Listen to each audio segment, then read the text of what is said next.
दोस्तों, अभी तक मुझे तान्या मित्तल का कोई भी गेम समझ नहीं आ रहा था। अभी तक तान्या मित्तल घर के अंदर जो भी कर रही थी, मुझे बहुत ही बकवास सा लग रहा था। जैसा कि वो कर रही थी, ये बॉडी गार्ड प्रॉपर्टी और उसकी गाड़ियां, ये सब चीजें जो शो ऑफ करती थी, बहुत ही फालतूगिरी लगती थी मुझे। लेकिन आज दोस्तों, जब वो लड़ाई मैंने देखी है, क्योंकि एक लड़ाई की अपडेट आ चुकी है, बशीर जीशान और तान्या मित्तल ये तीनों आपस में आर्ग्यू करते हुए दिखाई दिए हैं। मुद्दा दोस्तों इनके बीच में ये बन गया, क्योंकि गार्डन एरिया की जो ड्यूटी है साफ सफाई करने की, वो तान्या मित्तल के पास है। तो यहाँ पे जीशान का कहना है कि देखो, जो स्मोकिंग एरिया है वो भी गार्डन एरिया में ही आता है और वो तुम्हारी ड्यूटी है, उसको भी साफ करो। मतलब जहाँ पे इनका अय्याशी का अड्डा है, वहां पे ये जो टोटियां होती हैं, सिगरेट के आधे टुकड़े बचे हुए जो होते हैं, ये चाहते हैं कि वो लड़की तान्या मित्तल उठाए। ये कितनी गलत और शर्म की बात है।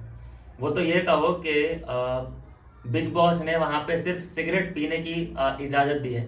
अगर सोचिए कि ड्रिंकिंग करने की भी अगर इजाजत दी गई होती, तो वहां पे ये खाली बोतलें भी अपनी छोड़ते। फिर ये कहते उस लड़की से कि हमारी वो खाली बोतलें उधर जो पड़ी हैं उनको भी उठाओ, हमारे वहां पे ड्रिंक किए हुए गिलास रखे होंगे उनको भी उठाओ, वहां पे सिगरेट सिगरेट के जली हुई राख वो सब उठाओ, हमें वो फ्रेश चाहिए एरिया, ताकि हम फिर से गंदा कर सकें। अब ऐसा तो नहीं है ना कि ये वन टाइम वाला काम है, ये तो रोज का है, क्योंकि वहां तो रोज स्मोकिंग ये बशीर जीसान ये लोग करते ही हैं। तो यहाँ जीसान ने जब शुरू की बात तान्या से कि वो एरिया को साफ करो, उसके पीछे पीछे मैंने देखा कि बशीर भी ये कहता नजर आया है कि जाओ जल्दी जाओ साफ करो, नहीं तो खाना नहीं मिलेगा। ये थे बशीर के बोल।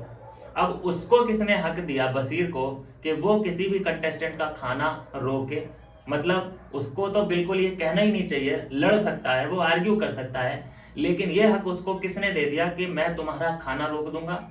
ये तो ये कहो कि अपने घर से ये पैक करा के खाना नहीं लेके आया है, बिग बॉस का खाना है, बिग बॉस का राशन है, उन्होंने आज तक नहीं कहा। लेकिन ये कंटेस्टेंट जो कह देते हैं, इनको बिना मतलब शर्म नहीं आती। तो खैर, यहाँ मैं तान्या मित्तल को सपोर्ट करता हूँ इस लड़ाई में। तान्या मित्तल ने कहा कि मैं पूरा गार्डन एरिया जो मेरी ड्यूटी है वो साफ करूंगी विद पूल। लेकिन कोई मुझसे ये कहे कि मैं तुम्हारे सिगरेट उठाऊंगी, तुम्हारी वहां पे राख पाक जो भी है वो उठाऊं, तो ये मुझसे नहीं होगा। और ये बिल्कुल ठीक बात है, मैं भी इसका सपोर्ट करता हूं, सम्मान करता हूं इस बात की कि अगर उसकी ड्यूटी है, उसके नाम पे आप ये नहीं कह सकते कि भाई यहाँ पे मैं ये गंदगी फैला रहा हूँ, इसको तुम्हें साफ करना पड़ेगा।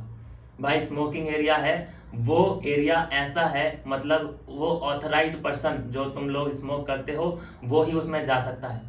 और वो कोई सार्वजनिक स्मोकिंग नहीं है, क्योंकि वहां का सीन दृश्य हमें नहीं दिखाए जाते। हमें नहीं दिखाए जाते कि वहां पे कौन कौन स्मोक कर रहा है, कैसे कौन धुआं निकाल रहा है। तो बहुत ही प्राइवेट और सेंसिटिव जगह है वो। तो कैसे इन लोगों की हिम्मत पड़ जाती है एक लड़की से ये कहने की, जबकि वो कितने तीर्थ स्थल घूम चुकी है। हाँ, उसका एक मोटिव है तीर्थ स्थल घूमने का कि उसे नेतागिरी में जाना है, उसे टिकट कटवाने हैं, एक नेता या मंत्री से शादी करनी है, प्लान उसने बता दिया है जो भी है।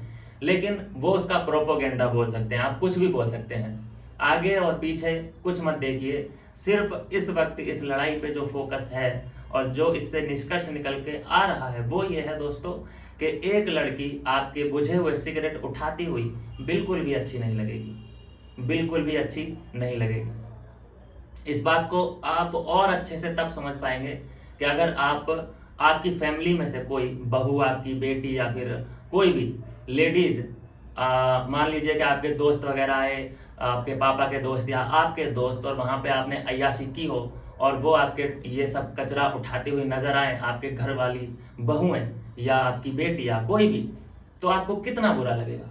बस वैसे ही वो किसी की बहू है, किसी की बेटी है, सोचिए उसके बारे में।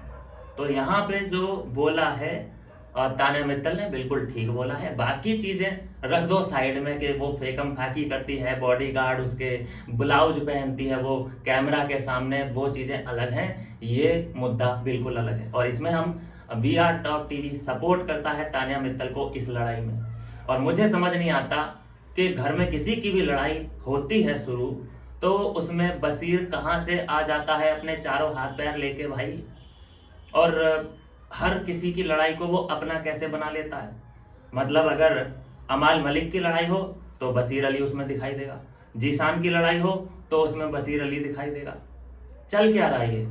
तो यह है दोस्तों अभी की अपडेट। जो भी है तान्या मित्तल ने जो भी डिसीजन लिया है बिल्कुल ठीक लिया है, हम उसके साथ हैं। मिलते हैं नेक्स्ट वीडियो में नई अपडेट के साथ।